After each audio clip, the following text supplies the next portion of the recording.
Hello and welcome to our podcast this week. We're very pleased to have you joining us. Now, for the last few weeks in our church, we have been looking at the theme of peace. And we are going to continue with that theme today.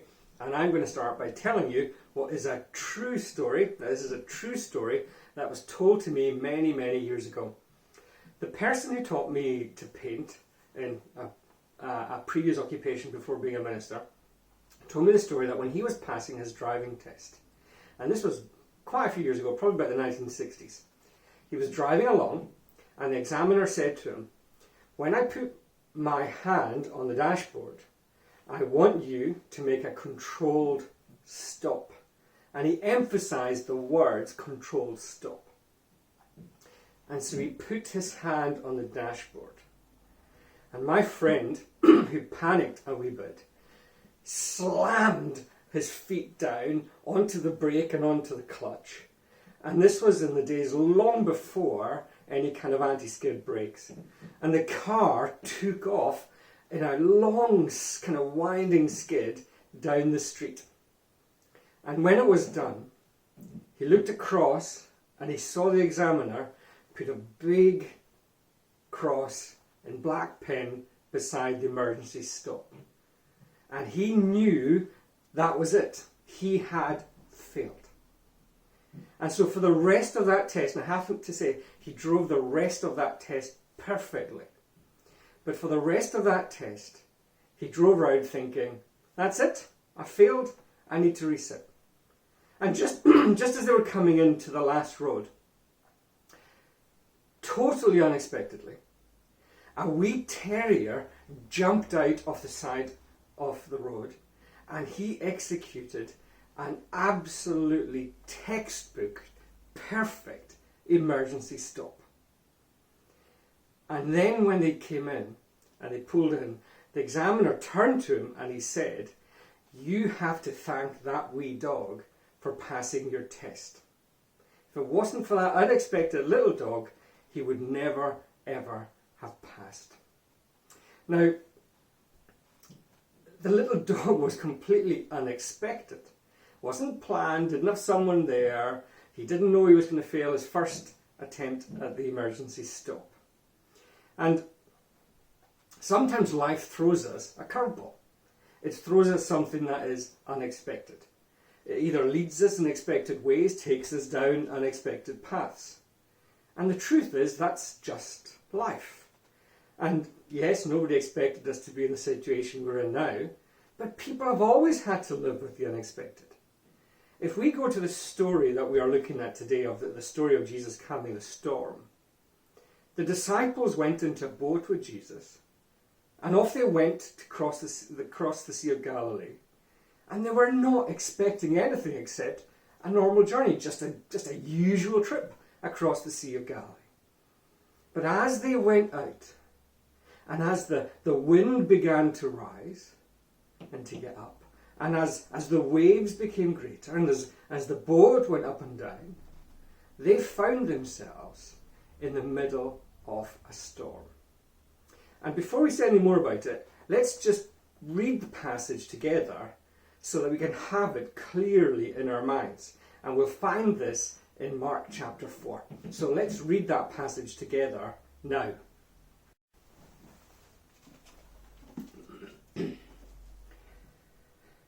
On the evening of that same day, Jesus said to his disciples, "Let us go across to the other side of the lake." So they left the crowd, and the disciples got into the boat in which Jesus was already sitting, and they took him with them. Other boats were there too. Suddenly a strong wind blew up, and the waves began to spill over into the boat, so that it was about to fill with water.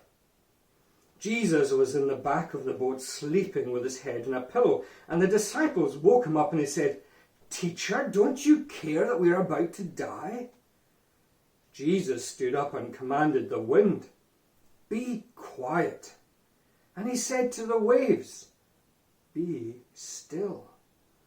The wind died down, and there was a great calm. Then Jesus said to his disciples, "Why are you frightened? Have you still no faith?" But they were terribly afraid and said to one another, "Who is this man? Even the wind and the waves obey him." That really is quite an amazing story. And when the disciples were taking Jesus out in that boat, they were in very familiar water because some of them were fishermen. That's where they plied their trade. And they knew exactly what to expect. And so when the wind got up, when the waves rose, when the water came into the boat, when they were in danger of capsizing, they knew exactly from all of their years of experience that they were in trouble. Because they were now in a situation that they just could not control, and that was frankly, from all of their experience, that was frankly going to end badly for them. And that's the point at which they trusted in Jesus.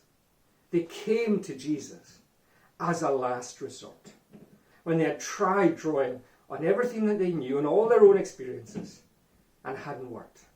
Only at that point did they turn to Jesus. Now, if we're honest, and it's always good to be honest, that pretty much sums us up.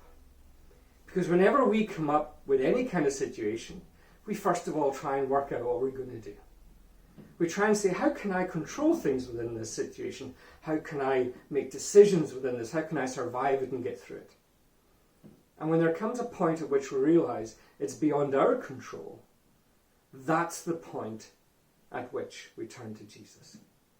And again, let's be honest, there is so much right now that is beyond our control. When is all of this going to be over? The answer is, we don't know. When are we going to be able to physically meet again in our churches? The answer is, we don't know. When are we going to be allowed to meet our relatives and give them a big hug? And what's the answer to that?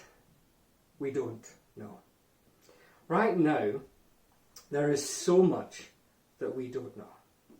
So remember, we're talking about peace. How then can we find peace in a situation that is beyond our control and that we have no idea when it's going to end? It's really important to realize and understand that while things were beyond the control of the disciples, things were not beyond the control of Jesus. And that's one of the things to keep reminding ourselves of. Things are not beyond Jesus' control. We're in the same situation as the disciples were. Now later on in his ministry, when Jesus was preaching, he said some words in Matthew. And you can find the words in Matthew chapter 11, verse 28. And the words are, "Come to me, all you who are tired from carrying heavy loads, and I will give you rest." And resting in Jesus means trusting in Jesus. It especially means trusting in Jesus when things are so far beyond us, we don't feel in control. We don't have the answers.